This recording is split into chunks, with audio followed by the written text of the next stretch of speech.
Our Switch 2 launch week coverage continues here on Quick Look, and safe to say we've been having a great time checking out the games, the software, the hardware, all that stuff. But, well, we're coming to the end of the third-party titles I wanted to check out here, and, well, there's still a few other big releases left to check out on the Switch 2 that we'll get to eventually.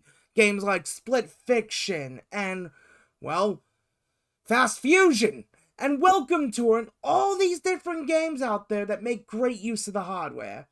But there was one game that was being touted as probably the most important release for the Switch 2 launch. One game! And by far the biggest third-party release on the platform. In fact, so much so that I think everyone bought it, including me. That game, of course, being Cyberpunk 2077, the Ultimate Edition as well. This is quite a big release, and when I found out it was coming to the Switch 2, I was very excited because I'd played Cyberpunk on the Series X, and it's a really good game. It is a very good game, so to see it on a handheld, to see it on the Switch 2, I was very intrigued, and, well, safe to say, they did a damn good job on the port. They really did. Like, to take such a massive open world, and a beautiful game at that, and condense it onto a handheld, it's impressive stuff. It really is. And some people may complain about the performance, and, oh, the graphics may not be as good, blah, blah, blah, blah, blah, blah, blah. That doesn't matter. That doesn't matter when the game itself is so fucking good that putting it on a handheld, I think, makes it better. And especially since they managed to use a lot of the Switch 2 exclusive features really well. And in fact, this is the first game I have tried with the mouse controls. Like, straight up. This is like the big mouse control game, I think.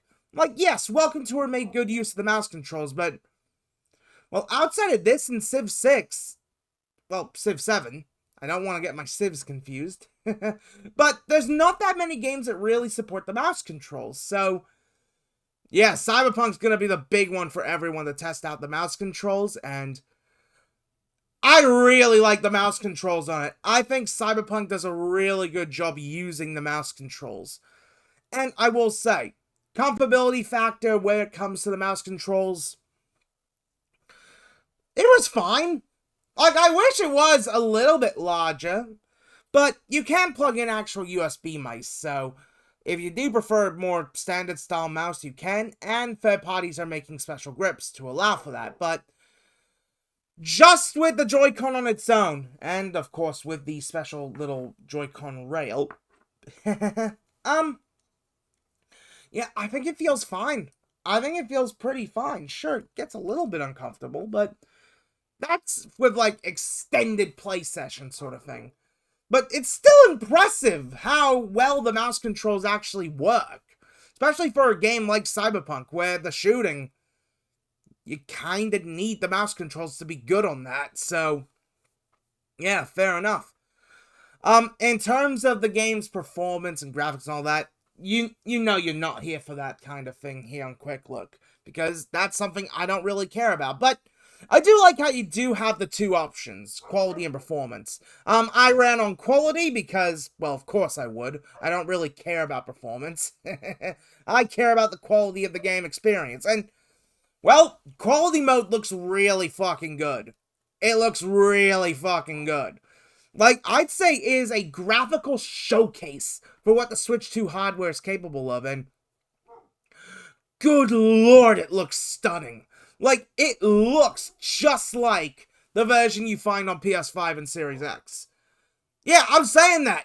I'm serious. I think it looks as close to the other versions as possible. It looks great. It looks really great. And I think that's kind of a testament to the hardware of the Switch 2. The Tegra chipset in there, with its new fancy RTX technology and such. Like, the game looks amazing.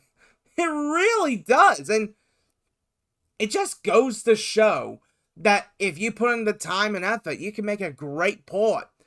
And this is on launch day. This is one of the first ports. Could you imagine what we could be seeing in the next few years? I mean, god damn, I am intrigued to see what ports come from this, because, yeah, this is an impressive start. If you don't know what Cyberpunk 2077 is as a game, it's a first-person shooter in, like, a more RPG-style approach. That's, well, set in a futuristic cyberpunk city. And it's really fucking good. It's really fucking good. Like, I know I'm saying it a lot, but it is. Like, it has everything you want from a good first-person shooter. The gunplay is great. The controls are great. It feels just rock solid. Like, everything about this game overall is superb. And if you're on the fence of picking this game up, I'd say go for it. I mean, granted, the retail price, it's a bit too high in my opinion. I mean, this game is almost 5 years old. And yet, it's costing the same as Mario Kart World here in Australia. $120 reduce. Like, I think it's $130 actually. $130. Are you willing to spend $130 on this game? Because, let's be honest here. If you are just gonna get this game because you've played before, then yeah, maybe it might justify the price. But for new people who are getting into this game for the first time, is $130 worth it? I'd say yes. Because of the fact that it has, like, the base game and all the DLC. But just know that that $130 price is a bit of an ass clench, considering the fact you can get the base game on other platforms for way cheaper. And while most editions don't come with the DLC, I mean, for most people, they probably don't need to play the DLC at wide array, so yeah, like, very much. I feel like it's expensive for what it is, but it is impressive as well how the cartridge is a full 64GB cartridge.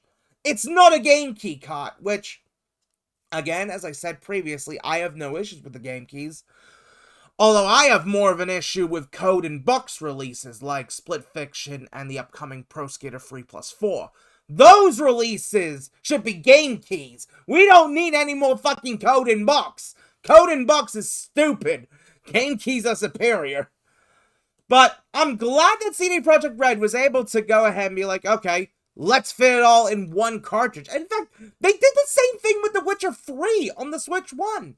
They fit the whole game on a single cartridge.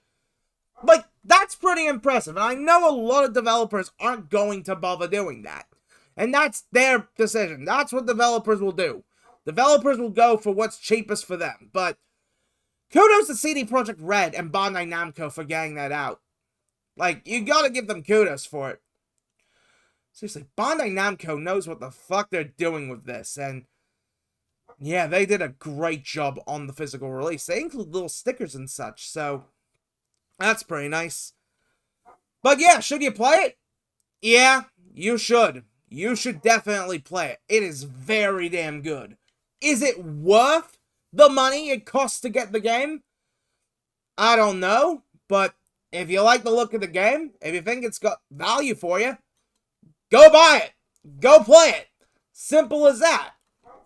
And if you still haven't played it and don't have a Switch 2, get the game on other platforms. It is worth playing. Like, it really is. And sure, will it change your life? I don't know. But it's a very damn good game. And well, as Idris Elba said in the ads, the game is fixed. Oh yeah. I mean, we remember how the game launched as a buggy, broken mess, but now, oh, now it cooks. So, it's definitely worth it. Oh man, I'll tell you, we've had so much fun here with our Switch 2 coverage, but we are not done yet. we still have the backwards compatibility video, which will be a look at some of the games running on the Switch 2. There will be no voiceover from me, no frame rate data, blah blah blah, just the games playing, so that you can see how they look on the Switch 2. And to be honest, I don't expect the frame rate to be like very high on the video sort of thing, because I don't know, OBS be OBS and settings and shit. It's not much of a matter for me, but just to let you guys know, if it does look like it's running at 30 and not 60, that's not my issue with that. But, yeah. And of course, we still have our 1 week later video to get to, which I'm very excited for. I'm very excited to talk about how I overall feel of the console a week later. So, yeah. But right, guys, thank you all so much for watching. It's been a lot of fun, and as I always like to say, I will see you all next time. Take it easy, everyone, and I will see you all whenever that may be. Johnny!